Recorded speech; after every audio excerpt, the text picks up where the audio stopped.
Ya baik, Assalamualaikum warahmatullahi wabarakatuh dan selamat malam. Jadi pada kesempatan kali ini kami dari kelompok 6A akan mempresentasikan hasil kerja kelompok kami yakni pada evaluasi 4 tentang penerapan teknologi bersih di industri produksi susu segar. Sebelum kita mulai presentasi pada hari ini, pertama-tama kami perkenalkan diri terlebih dahulu. Perkenalkan, saya Bimo Lesmana, NIM 13221030. Saya Cindy Pramudita dengan 13221038. Saya Nur Rahmadina dengan NIM 13221059. Dan saya Muhammad Yazid Abin Rohim dengan NIM 13221078. Ya baik, kita masuk ke outline yang pertama, yakni pendahuluan, yang dimana saat ini industri pengolahan susu segar di Indonesia akan terus mengalami pertumbuhan seiring dengan meningkatnya konsumsi masyarakat terhadap produk olahan susu.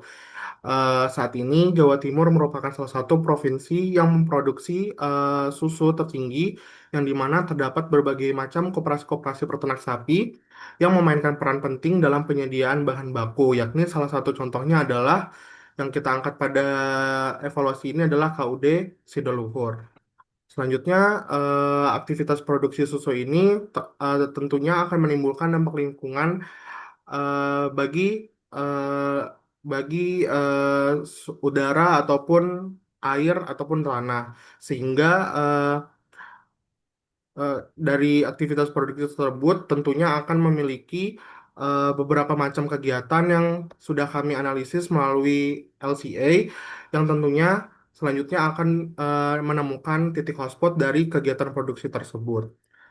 Lalu untuk mengurangi dari dampak lingkungan yang telah terjadi pada saat ini, maka dilakukanlah penggunaan teknologi ramah lingkungan ataupun teknologi bersih seperti penghematan energi, pemanfaatan limbah ternak menjadi biogas, serta penerapan prinsip LCA sesuai dengan standar yang berlaku. Kita lanjut ke tinjauan pustaka.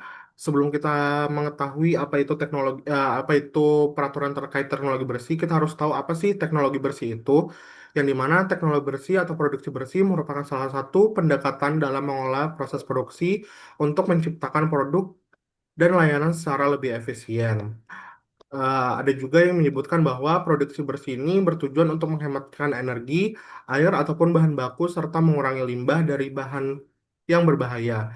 Pendekatan yang dilakukan ini bersifat preventif serta berkelanjutan, yang dimana tidak hanya mengolah limbah di akhir proses, tetapi juga mencegah limbah sejak dari awal produksi sampai dengan akhir produksi. Di sini juga ada kami cantumkan beberapa peraturan yang berkaitan dengan penerapan teknologi bersih. Yang pertama adalah peraturan pemerintah atau PP nomor 22 tahun 2001, yang dimana pada pasal 8 huruf I disebutkan bahwa penerapan teknologi yang diperkirakan mempunyai potensi besar untuk mempengaruhi lingkungan hidup. Selanjutnya ada peraturan Menteri Perindustrian Republik Indonesia nomor 25 tahun 2001, di mana dalam pasal 44 ayat 2 menegaskan bahwa dukungan pemerintah terhadap penerapan teknologi ramah lingkungan untuk mendorong industri yang efisien, minim limbah, dan berkelanjutan, sekaligus meningkatkan daya saing dan mengurangi dampak lingkungan. Lalu ada juga peraturan pemerintah Republik Indonesia nomor 41 tahun 2015, yang dimana disebutkan dalam pasal 19 ayat 1 bahwa perusahaan industri ataupun perusahaan kawasan industri wajib memanfaatkan sumber daya alam secara efisien, ramah lingkungan, serta berkelanjutan.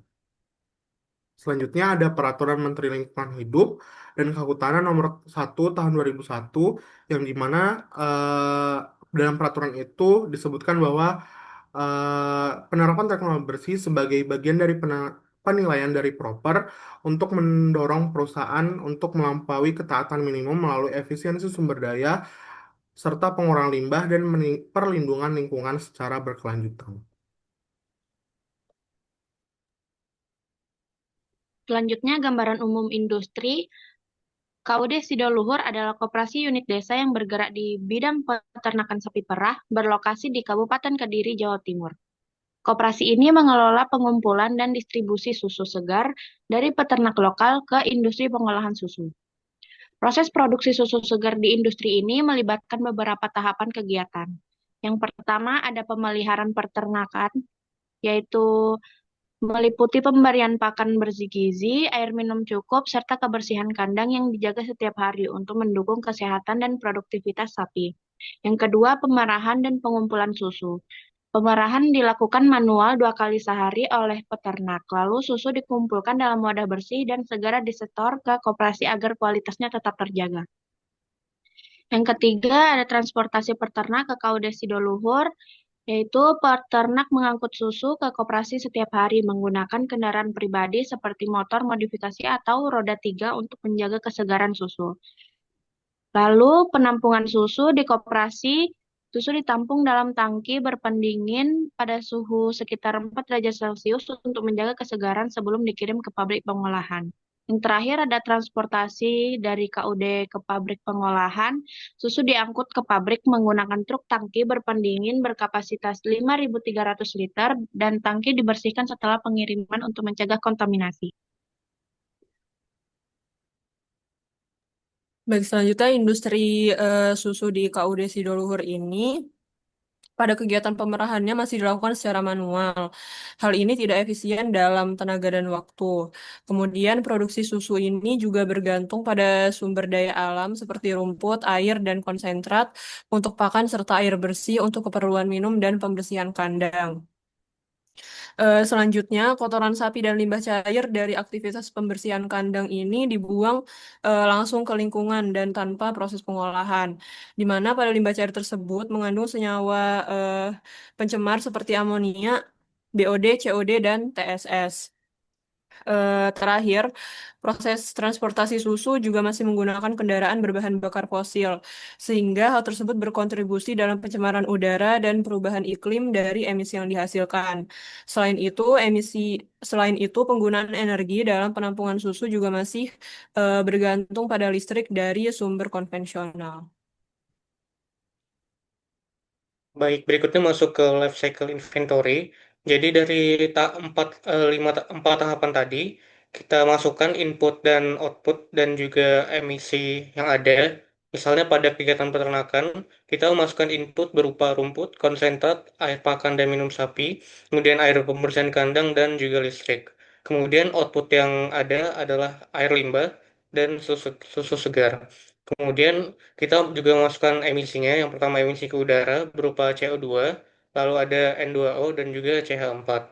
Kemudian emisi ke tanah berupa kotoran sapi, dan yang terakhir emisi ke air berupa TSS, BOD, COD, NH3N, dan juga pH. Berikutnya masuk ke tahap characterization, yang dimana tahap ini merupakan proses di mana data inventory yang telah dimasukkan akan diklasifikasikan ke dalam kategori dampak berdasarkan metode yang digunakan. Adapun perhitungan ini dilakukan dengan perangkat lunak SIMAPRO berdasarkan database dan juga metode perhitungan CML baseline. Dan dapat diketahui bahwa dampak marine aquatic ecotoxicity merupakan dampak yang paling tinggi dari 4 unit kegiatan dengan total nilai 2,88 dikali 10 ke 9 kg 1,4 dB EKI. Kemudian berikutnya masuk ke tahap normalisasi atau normalization, yang mana tahap ini adalah tahap penyeragaman unit satuan untuk semua kategori dampak. Tujuan dari normalisasi ini adalah untuk mempermudah perbandingan antar kategori dampak. Proses normalisasi ini juga berperan dalam mengidentifikasi titik hotspot, yang mana dapat diketahui titik hotspot dari kegiatan ini adalah kegiatan transportasi dari KUD ke pabrik pengolahan susu, yang mana nilainya itu adalah yang paling tinggi dari kegiatan lab-nya, yakni sebesar 4,69 dikali 10 pangkat min 5, yang mana kategori dampak yang menyumbang paling besar adalah marine aquatic ecotoxicity. Berikutnya di sini ada interpretasi dampak, yang mana terdiri dari 5 kategori tertinggi. Yang pertama ada marine aquatic ecotoxicity, yang mana dampak tertinggi berasal dari transportasi yang disebabkan oleh emisi beracun, mikroplastik, dan tumpahan bahan bakar atau susu yang mencemari ekosistem laut. Kemudian yang kedua ada abiotic depletion atau fossil fuel, yang menunjukkan penipisan energi fosil akibat penggunaan truk tangki berbahan bakar solar dengan jarak distribusi yang jauh. Kemudian yang ketiga, terrestrial ecotoxicity, yang dimana toksisitas tanah disebabkan oleh emisi logam berat dari kendaraan dan tumpahan oli yang mencemari permukaan tanah. Dan yang keempat ada global warming, dampak pemanasan global yang muncul dari emisi CO2, CH4, dan N2O akibat pembakaran bahan bakar selama distribusi susu. Dan yang terakhir yang kelima, freshwater aquatic ecotoxicity, yang dimana pencemaran air tawar dari emisi NOx dan juga SO2 yang membentuk hujan asam dan menurunkan kualitas air bagi organisme. Berdasarkan hasil analisis dampak lingkungan dari kegiatan industri produksi susu segar, maka dapat dilakukan beberapa strategi agar dapat meminimalisir pencemaran lingkungan. Yang pertama ada pengoptimalan kegiatan transportasi dan distribusi. Dengan menggabungkan rute distribusi atau route optimization, kita bisa mengurangi jarak tempuh dan jumlah perjalanan. Secara langsung menurunkan konsumsi bahan bakar, emisi gas rumah kaca, dan pencemaran lingkungan serta sekaligus meningkatkan efisiensi operasional. Yang kedua, memanfaatkan energi baru terbarukan, seperti melakukan konversi bahan bakar dan penggunaan kendaraan di listrik. Bahan bakar alternatif seperti biodiesel bisa mengurangi emisi dan ketergantungan terhadap energi fosil. Selain itu, penggunaan panel surya juga bisa diterapkan untuk mendukung sistem pendinginan, khususnya pada penyimpanan susu atau hasil ternak lainnya. Yang ketiga, melakukan perawatan rutin pada kendaraan. Perawatan rutin kendaraan mencegah kebocoran bahan bakar atau oli dan abrasi ban yang memicu pelepasan mikroplastik. Ini penting untuk menekankan dampak marin akuatik dan terrestrial ecotoxicity. Yang terakhir, edukasi kepada peternak dan pekerja KUD Sidoluhur. Edukasi tentang dampak lingkungan, perawatan kendaraan, dan penggunaan energi ramah lingkungan meningkatkan kesadaran serta peran aktif peternak dan pekerja dalam penerapan teknologi bersih. Selanjutnya, kontribusi dari strategi terhadap target SDGs 2045. Yang pertama, SDGs 13 atau Climate Action, yang menekankan pentingnya aksi cepat mengatasi perubahan iklim melalui pengurangan emisi dan transisi energi bersih. Pada industri ini, transportasi susu dari KUD ke pabrik merupakan penyumbang utama emisi, sehingga strategi seperti optimasi rute distribusi, penggunaan kendaraan listrik dan biodiesel dapat diterapkan untuk menurunkan emisi dan mendukung ketahanan lingkungan. Yang kedua adalah SDGs 12 atau Responsible Consumption and Production yang mendorong konsumsi dan produksi yang efisien dan bertanggung jawab. Strategi distribusi yang efisien mengurangi penggunaan bahan bakar dan limbah. Transisi dari energi ke biodiesel dan panel surya dapat mengurangi eksploitasi sumber daya tak terbarukan serta meningkatkan efisiensi penggunaan energi. Yang ketiga adalah SDGs 7 atau Affordable and Clean Energy yang bertujuan menyediakan akses energi bersih dan terjangkau. KUD Sidoluhur mendukung hal ini melalui penggunaan kendaraan listrik dan biodiesel dari limbah, serta penggunaan panel surya untuk sistem pendingin, dan menciptakan sistem energi yang efisien dan ramah lingkungan.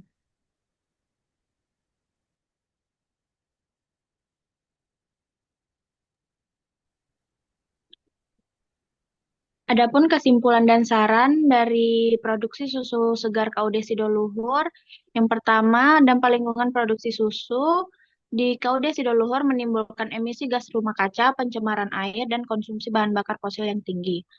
Tahap transportasi susu dari KUD ke pabrik pengolahan merupakan titik kritis dengan kontribusi dampak lingkungan yang paling besar. Solusi yang dapat diterapkan meliputi efisiensi rute transportasi, penggunaan energi terbarukan, perawatan kendaraan rutin, dan edukasi peternak untuk menekankan dampak lingkungan. Sarannya, penerapan teknologi bersih di KUD Sidoluhur perlu ditingkatkan melalui evaluasi rutin untuk menjaga efisiensi dan mengurangi dampak lingkungan. Penggunaan energi terbarukan seperti biodiesel dan panel surya harus diperluas, sistem distribusi dioptimalkan, serta pelatihan berkala bagi peternak dan pekerja perlu dilakukan. Dukungan pemerintah dan lembaga lain juga penting untuk pengembangan teknologi bersih. Ya baik, mungkin itu saja yang bisa kami sampaikan dari hasil pengerjaan evaluasi 4 kami. Apabila dalam penyampaian ada kekurangan, mohon dimaafkan. Sekian dari kami. Wassalamualaikum warahmatullahi wabarakatuh.